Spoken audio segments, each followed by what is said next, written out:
Stop for a moment and just consider, what if you could transform a child's life with just a few dollars a day? My guest today is proof that when we open our hearts to the world's most vulnerable children, we can create ripples of hope that span generations and continents. My friend Tom Evans' journey from farm boy to CEO of Child Impact International is the testament to the power of saying yes to God's unexpected callings. Growing up on a small dairy goat farm, Tom never imagined that one day he'd be leading an organization that serves over 3,500 students in 6 countries and rescues children from human trafficking. From his early entrepreneurial ventures selling sweet corn by the roadside to his globetrotting adventures as a youth, Tom's path has been marked by a willingness to embrace new experiences and cultures. And when he and his wife opened their home to an adopted child, it is then that he truly understood the transformative power of giving a child a chance.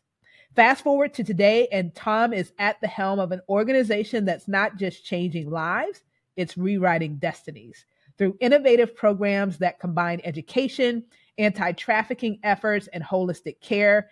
Child Impact International is creating a world where every child has an opportunity to thrive.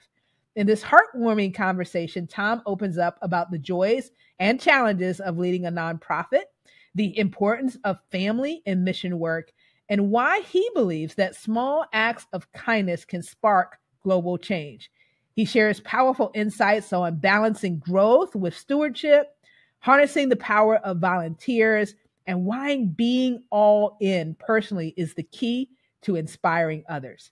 So, whether you're a nonprofit leader looking to scale your impact, a parent considering adoption, or someone that believes in the power of compassion to change the world, Tom's wisdom and heart for service is going to inspire you, challenge you, and get you ready to make a difference. So, open your heart, get ready to be moved, and join us for this uplifting conversation with the compassionate and visionary Tom Evans. Enjoy.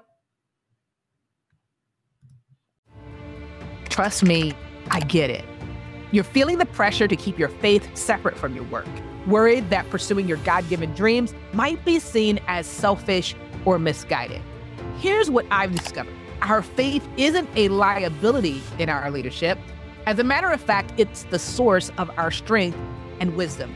The real challenge is navigating how to boldly pursue our purpose while staying anchored in our faith. And that's exactly what The Beacon Show is all about.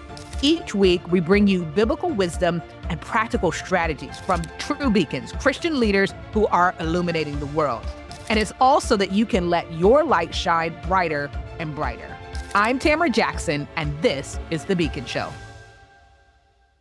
Well, Tom, welcome to The Beacon Show, where wisdom meets faith and success finds its voice. When we were just catching up a little bit before we officially got started here, some really exciting things going on in your world that I know are going to be a blessing to the audience. So thank you for making the time to be here with us today. Thank you so much. I'm going to enjoy this as well. Yeah. So Tom, one of the things that we like to do on the show is kind of go all the way back to the beginning and understand how our leaders actually got their start. So I want to challenge you to go back into your childhood. Tell us about who Tom was as a child, and are you in any way surprised that you turned into the leader that you are today? That's a great place to start. You know, so many things happened during our formative years. I remember I had a teacher. I grew up on a small farm. We raised dairy goats. And in fact, at one point I was the top dairy goat judge for a junior person in the United States, which was very interesting, but I got more interested in girls than goats, thankfully. I wonder why. Yeah, anyway, that kind of passed, but I always thought I was going to be a veterinarian. But I had a teacher in the 6th grade that used to go around the classroom and share what she thought each individual would be when they grew up. And she said I was going to be a pastor. And so that was the first time I had heard that idea. At the same time, I also was very entrepreneurial in nature. And so I was always looking for ways to grow something. So I remember we had 2 acres of land attached to our small 4 acre farm. And I noticed we weren't doing anything with it. So I asked my dad, can we do something? Can I make some money with it? Now, he was visionary because he purchased the land to help my sister and I get through college, which was great. But it was sitting there all these years, and I would watch him, walk over with a check and give it to the neighbor that we were buying it from. And so something must be possible there. And so I discovered Golden Jubilee sweet corn Mm. and decided to till up some land to plant it. And I was like 10 years old at the time. And I mean, this rototiller was just bouncing me around everywhere. And so, I said, man, if I till it more, I'll make more. And so I just kept going and planted what I could, and became a very wealthy 10-year-old boy selling this corn by the road. And I wish I'd tilled more land. So I guess Yeah. I learned early on that you reap what you sow, right?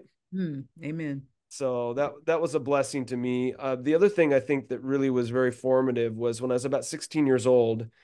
There was a lady, she had been a missionary overseas, had a real vision for mission, and we became close to their family. She became like a second mom, and she invited my sister and I to go on a tour of Europe with her. And so we literally slept on the trains and visited in like 35 days almost every country in Europe. And I decided on that trip that I wanted to go to university in England when I had the chance, and I was able to do that for a year. But it kind of gave me a broader worldview, I guess, to see that there are other ways to do things and other cultures that are enjoyable and that we can learn from. So I think that gave me a little bit more of a global view early on in my formative years. Wow. So you went to university in England. Tell me about some of the things because that's a really important point, right? Because if you never have an experience outside of the US, North America, you kind of have a limited view of the world. Talk to us about some of the things that you saw and that you experienced during that year. Of course, England's a first world country as well. So, the quality of living was quite good. But I was in a university that had like 50 plus nationalities. And so my friends started to become, individuals from all over the world who had a different worldview than I did. And I found it enriched me as an individual to have the diversity of friendships that developed from my experience that year. Additionally, we traveled as well. I was in a touring choir and a band. And so we got to, again, to get that experience of going to different countries, seeing different cultures, experiencing it. And so all of that really added to, I ended up, my wife is from Brazil originally. And so we've adopted from a couple of different countries in Eastern Europe. And so it really became formative for me to become a multicultural person in terms of my outlook in life. Yeah, I love that. How did that shape what you did next? So now, of course, you are the CEO of Child Impact, but you weren't always that. So talk to us about kind of how your career and your leadership path evolved from that point. Sure. Well, basically, I did end up going that path of being a pastor, like my sixth grade teacher said. She was Um, right. That's right. I ended up as a youth pastor, and actually, that even took me over to Australia to live for a while as well. A couple different times living in Australia. But I would say from the beginning, as a youth pastor, I wanted to involve the youth in missions, and so we had trips, short-term trips, like many churches do, to different locations, and that was quite an enjoyable experience for me. I really embraced that wholeheartedly because I wanted to give the youth I was working with that broader view. So many of them would grow up like in one community. And of course, now we're a global community, but back then, before cell phones and internet were as big as they are today, really it was an opportunity to show them the world. And I think when we're able to do that, we begin to see things from a little different perspective. Yeah, it's a good point. We are a global community, and at the same time, I think it's still very possible for us to prioritize, if you will, what we experience on a day-to-day basis, and not be as aware because it depends on who you interact with on social Right. media, who your friends are, what organizations you support, et cetera. So I love the fact that your desire was to be very intentional in helping people to experience that diversity of worldview that you had an opportunity to experience that year in England. Yeah. So you became a youth pastor. You wanted to instill this heart for missions. Fast forward us to how you then decided to step into the role of CEO of Child Impact. Yeah, so it was quite a journey before I got to that point. I had been involved like with child sponsorship in terms of being an advocate, being a voice for another organization. And probably just with my influence, had a couple of hundred children had gotten sponsored through just speaking opportunities I had, just sharing about that organization. And then fast forward a few more years, I became the board chair for a nonprofit that does similar work as Child Impact. And again, I was chosen for that role based on just kind of my experience in other countries and my support of work in other countries. So that again was another shaping factor in coming to Child Impact. But I think probably the biggest thing for my wife and I is when we were approached about this job, it was looking at our own life, our own lives, and saying, how has God shaped us in this journey? And recognizing that, you know, we are a family that we've adopted internationally. We've hosted children in our home. We've had exchange students. And we begin to look at all those things and say, you know, we're really a multicultural family. And so to be involved in an organization that now is in 20 countries, and helping orphans, which is another big part of what, you know, we were adopting orphan children. Those things really aligned for this particular role. It was kind of an ironic thing because we wanted to be in this area of the country for our children to go to school, but there were so many interviews for this position, and they had quite a few applicants, and then turned in their CVs, and so I just turned mine in along with everybody. Then they did the video interviews, and then they wanted in-person interview, and I hadn't been used to all this in my previous roles. I just been asked to serve. That was it. I mean, not even interviews sometimes, you know, just, you know, we just a position, will you take it, you know, kind of thing. And so that's what I've been accustomed to. And so having all these interviews, and part of it I discovered later is they'd had a CEO come in that only lasted for 6 weeks. And so I think there was a fear that if they made a mistake again, it would be very hurtful to the organization. So that came with some challenges because, you know, once there's been a failed transition, then the next person has, you know, that, you know, kind of a little bit of standoff approach in terms of will this work or not. And so that was something I had to navigate. Wow. Now that is not an easy job. It's always difficult to come into a new place just in general, but then on top of that, you have someone that lasted 6 weeks prior. So I think there are a lot of leadership nuggets in here. So talk us through how once you were offered the role and you accepted, give us a sense of what your first 30 days looked like, because there's a lot of different directions that you could have gone with that. What did you feel God was calling you to focus on? In the first 30 days? Mm-hmm.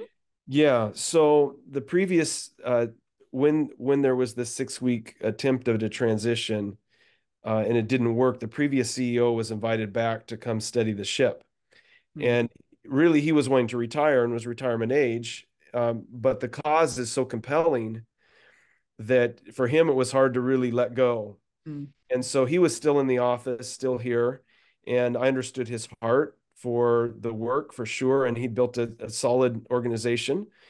But it was one of those things where the handoff can be a little more bumpy, perhaps, when someone comes in with new ideas and you have the previous person still in that role. And how do you navigate that? And I really felt like the cause is so compelling that I just need to be steady through this. And this is going to be a tough transition for everybody, but in time we'll get to the other side of that. And where there is confidence that, hey, I will stick around. Yes, it will work this time. And I'm not going to dismantle all the good things that were previously done. And so those were all things I had to weigh very carefully.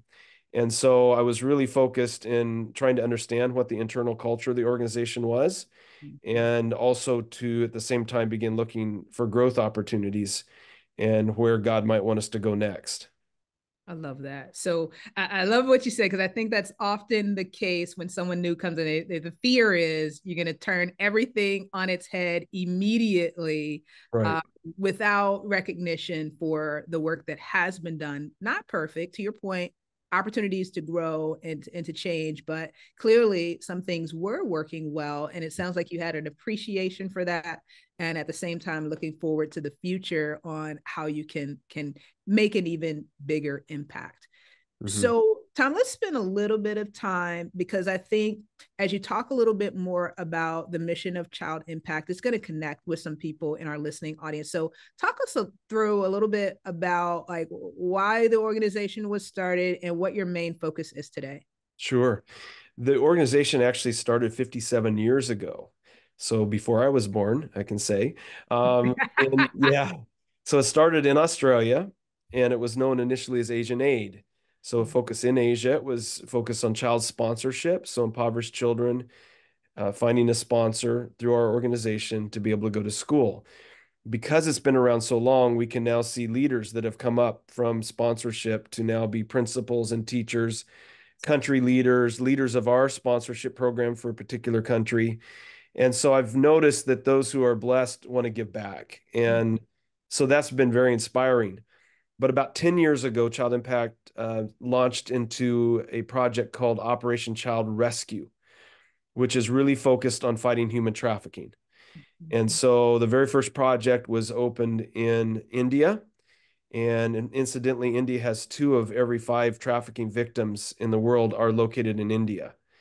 And so there's a tremendous challenge there.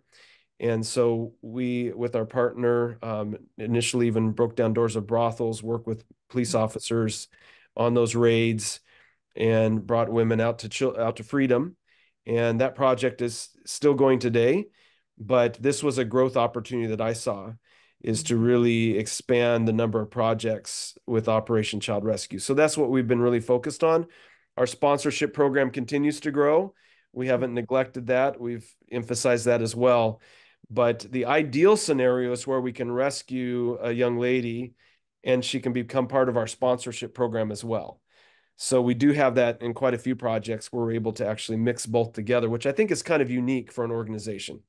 Yeah, that is really cool. And I'm sitting here listening to you share that and recognizing that there are probably so many other nonprofits that have that opportunity to, what I'm hearing is, build upon their success, but be able to make a bigger impact by kind of segueing over into a new area, not neglecting, to your point, what has already been done, but expanding their impact. So can you, I know this is a big topic, but in bite-sized nuggets, can you talk us through how you identify, like how did you come to the conclusion that this could be an expansion opportunity? Yeah, that was put in place before I arrived. I like the name Operation Child Rescue, but I found in conversations with individuals, there were, it's 2 different kinds of response. If I say that we're involved in empowering children through education, that would get one response. And if I say that we are leading in the fight against human trafficking, all of a sudden lights would go on. And you could see that it really resonated with people. And there's been an increased awareness of this topic in our society. One of the challenges is that awareness by itself does practically nothing. And so, that's an area that we really come alongside and say, look, we would like to help move this awareness to actionable steps, ways that you can actually make a difference in this global evil that we deal with. So, yeah, we saw that as a place that it aligned very well with our desire to protect children and to help the most vulnerable children in the world. And so this is, previously that had been mainly focused on poverty in the third world context, but we also felt like this alignment with other vulnerabilities was a very good one. Yeah. So how do you get people on board? Because now what I've heard is, and that's a great point, that there's kind of 2 audiences, if you will, right? So for some people, the education component might resonate. For others, the human trafficking may. And I agree, there's so much more sensitivity, which is great, around human trafficking these days, that it's it probably connects with more people than it used to.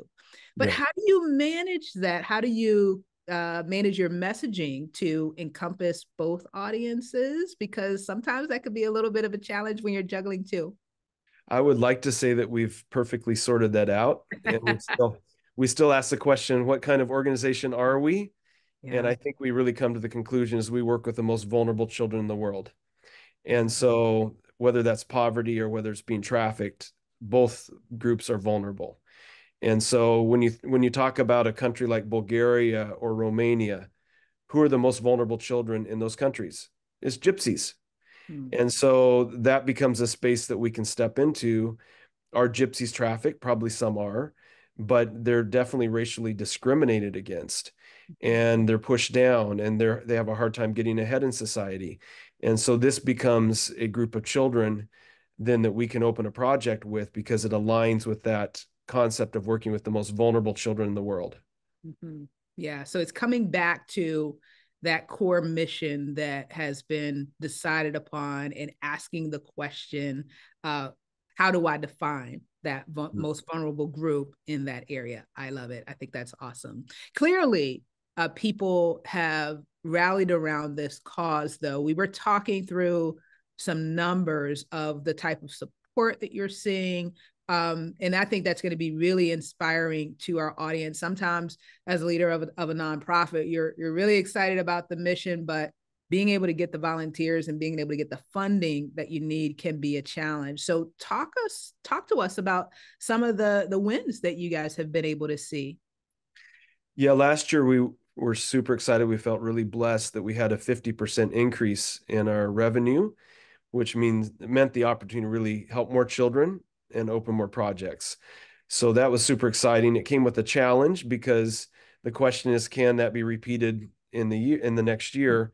Right. And I'm always, trying to pace growth. You don't want to build your growth on the backs of team members that are already overextended. Mm-hmm. And so at what point do you add new staff members? And once you've done that, then are you doing it in a responsible way that you can actually repeat the kind of growth and even continue to grow further? And so you don't want to add too quickly in terms of staffing, but if you don't do it, then you're burdening the staff you already have. So that's a balance that I've tried to really navigate, that has some challenges to it, of course. But we've gone the direction of making sure that we are listening to the team well, so that we know where the needs are. And I'm always thinking, what's the next growth position that we add to our team? As we have growth, where do we add staffing to? Where's that bottleneck? What's holding us back? And so that's always in my mind. And I haven't, as we make each growth step, I know where the next hire is going to come, and how that will best serve our organization. So that's something that I've been trying to work through in a smooth way.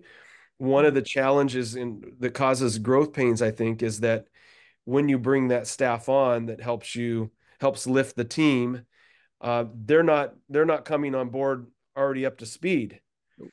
And so this is where that transition time, you still feel growth pains.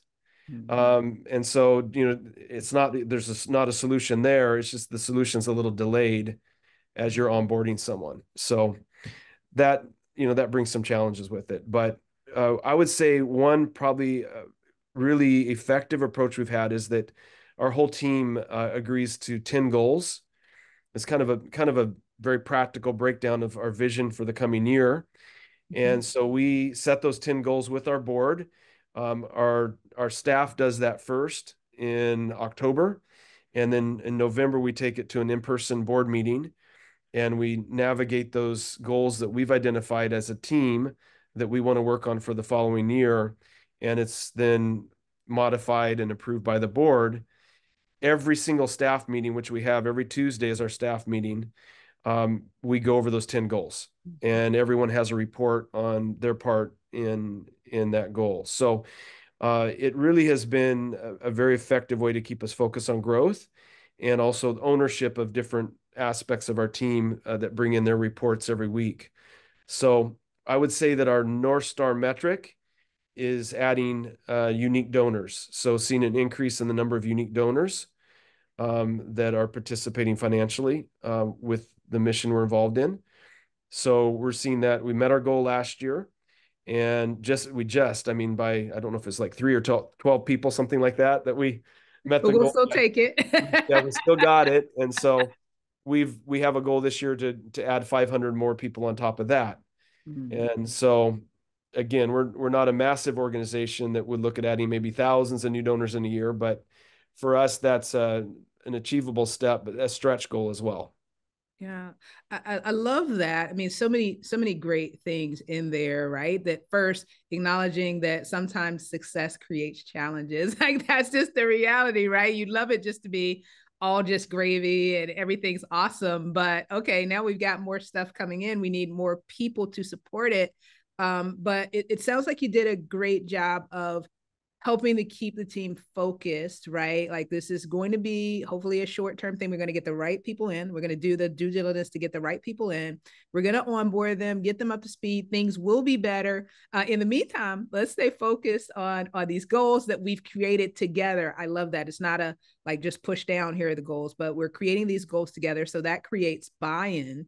And so that is tremendously exciting. And then you're setting a manageable goal in terms of your donor growth. Now, I'm curious about that one. How did you, I mean, I'm sure it's probably a complex process, but for the benefit of those nonprofit leaders that are listening to us and a desire to grow and scale, any advice that you would give in terms of setting measurable goals for seeing an increase in unique donors?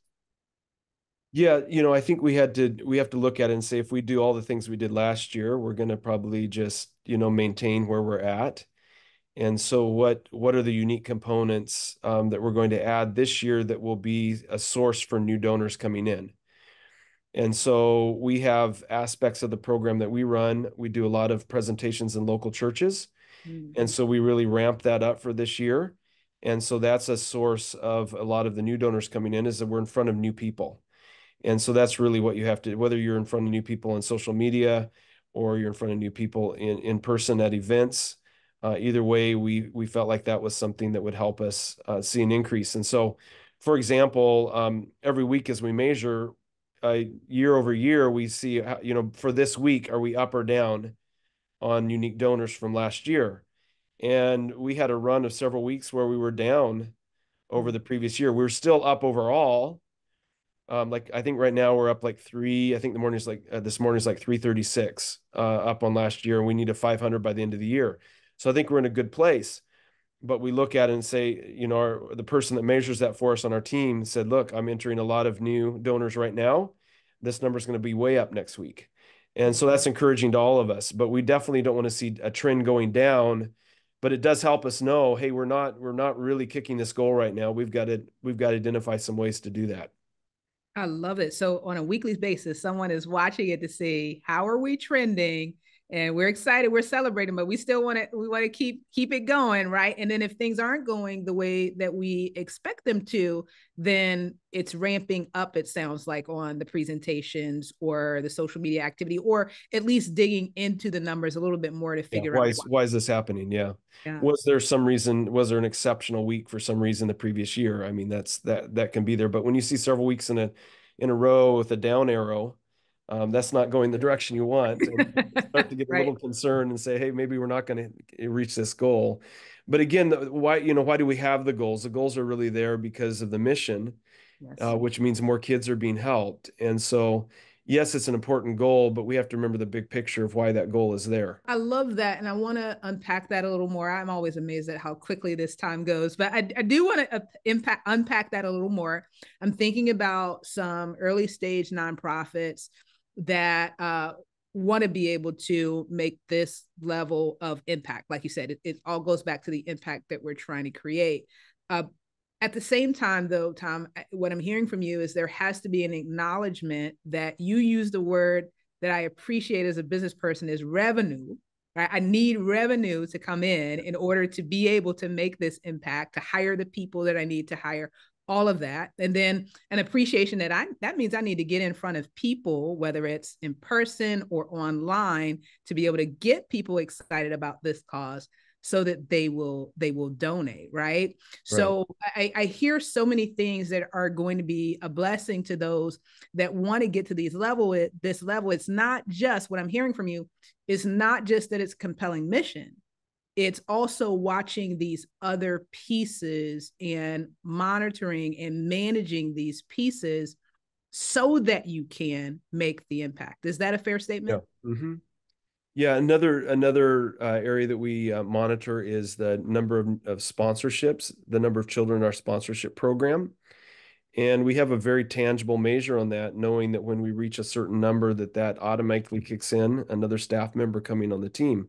It's important that we keep our percentages in the right proportion because we want the resources to go to the people that we serve, to the kids we serve. And so we can't just go out and hire whoever we want at whatever rates we want. I mean, we had somebody we interviewed that I would love to have hired just recently, but the price tag was too high.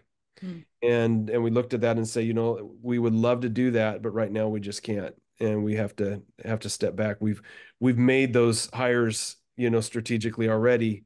Let's maximize where that will take us, and then we have to kind of do maybe more entry level with this particular position. So anyway, those are challenges because I'd like to have the dream team day one with everybody you would love to work with, but you know, if you get ahead of yourself, then you really place undue stress on yourself, particularly as a CEO, where you're responsible to make sure the organization has the growth to be able to fund the team that you have, and not to throw off the percentages too, because as a nonprofit, you have to put the resources to your mission, and you can't skew those in a way. Then you lose the donor, the ability to capture donors.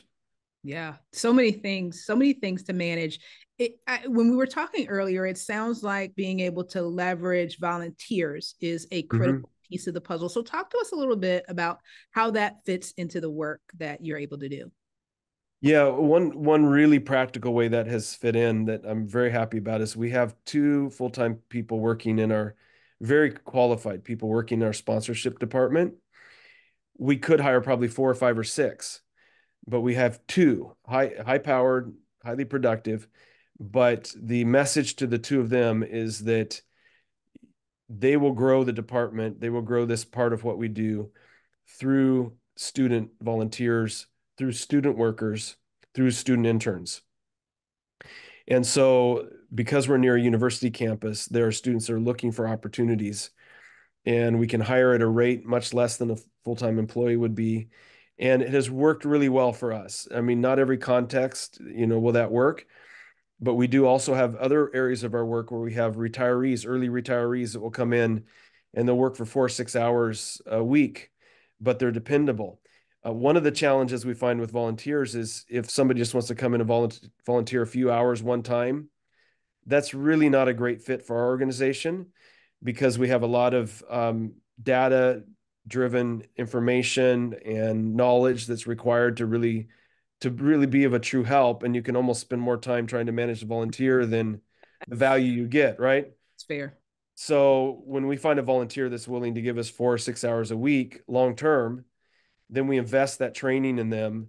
And then it just kind of almost goes on autopilot from there, where they come in, they know exactly what they're going to be doing. They get the job done.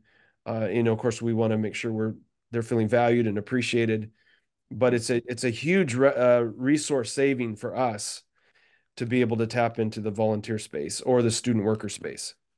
Yeah, that's huge. And to your point, you are near a college campus, but you know, there could be some ways that other nonprofits could leverage this strategy. I heard you also in terms of retirees, you know, maybe they no longer want to work a full-time job, but they might want to contribute in some way. And I love the way you highlighted, Tom, that you also had to get really clear on what the ideal volunteer looks like. You know, sometimes we talk about the ideal client or the ideal donor, but we also needed to find the ideal volunteer because you could really spin your wheels if you were spending a lot of time on people that couldn't dedicate the appropriate amount of time to make the upfront investment that you were going to have to make training them to pay off. So that's a huge nugget for our audience as well. Thank you for sharing that. I'm looking at the clock. I'm like, oh my gosh, almost out of time. But I want to talk about one more thing before we start to wrap up, and that is marketing. I want to talk about that because, you know, that's one of those delicate dances that you have to look at as a CEO. Is I want to do things that drive revenue, but I want to make sure that my percentages stay in check and all of that. So talk to us about how you decide, and I also heard the example of, hey, this was outside of the price range. Like, how do you decide how to set the marketing portion of your budget and what to invest in? Wow. I think at this point, we pretty well have like a top 5 list of the most effective methods for us. Mm-hmm. I know that list will look very different from anyone else. But for us, we've identified these areas, and it's like, for example, we have a tremendous videographer. And so we have a really nice television program that we run. And for us to be able to look at that and say, how can we leverage that footage more rather than saying, oh, let's go do something else now. It's like, how do we take that to a deeper level? How do we expand it? How do we grow it? So I just identified a new station this last week that's going to put us on for a very minimal investment. So we already have that in our hand. It's very compelling. It's a great way to tell our stories. We have 14.5-minute videos that we show, and we do produce about 18 of those a year. And we're on one station that will repeat those on a somewhat frequent basis. And we have a contract with them, but I'm looking to say, how do we use those video segments on social media? How do we chop this up? How do we use a 5-minute segment in a local church? How do you use a 1 minute or 30-second segment in social media? So it's really taking that thing that's working as one of the best for us and then deciding, how do we really spread that out? And so we have the same thing. This is our magazine, we do 5 of these a year. And it's very well done because that same person that's our videographer, he's like a professional photographer. And so all of our photos are like super high quality. And so we're looking at that and saying, okay, we mail this 5 times a year. Of course, we can put on our website and we can have it there. But do we use some of these stories for our Friday field report that we send out? And, how do we, again, maximize this tool that we're already invested in? So I think those are some of the things we look at. Our most effective for us is, because of my background as being a local church pastor and being involved in denominational church work, there are a lot of doors open for us in churches. And so we've expanded our preaching team from just me to one other person full-time, to a retired pastor that's doing it for a stipend, to another team member that's doing it part-time because they have another full-time work that they do for us, to another team member that's taking preaching appointments, to a summer intern student that's a theology student that is taking preaching appointments. So, what's working best for us is this, and we're just saying, how do we keep adding to that? And so anyway, that's kind of what our approach has been. Yeah, I love we talk about this a lot in online business, content repurposing. That's essentially what you're doing. Perfect. Is you're taking something, you're like, okay, we need to get everything that we can out of this to be a good steward of what the donors have donated, and to make sure that we're managing expenses, all of these great things. But to your point, what I also heard is you have people that are really, really talented. So that videographer is producing great content. And because it's great, high quality content, you can leverage it in multiple different mediums and not lose quality. It's still impactful. It's just a different way of telling and communicating that message. So that's going to be a huge blessing to our audience. Wow. Tom, hey, we talked about a lot. There's so many things that we've touched on, and we could probably still talk for hours and glean more wisdom from you. I wonder if, as you think through maybe things that we haven't talked about, or maybe it's something that we had, what is the number one piece of advice that you might give to someone who wants to see their nonprofit grow and make a sizable impact, but is dealing with some of the challenges that you've called out? Like, how to get more revenue, how to figure out the right staffing, how much do I dedicate to this and that. You've been doing this for a while, so you have some words of wisdom to pass down. What would your number one piece of advice be?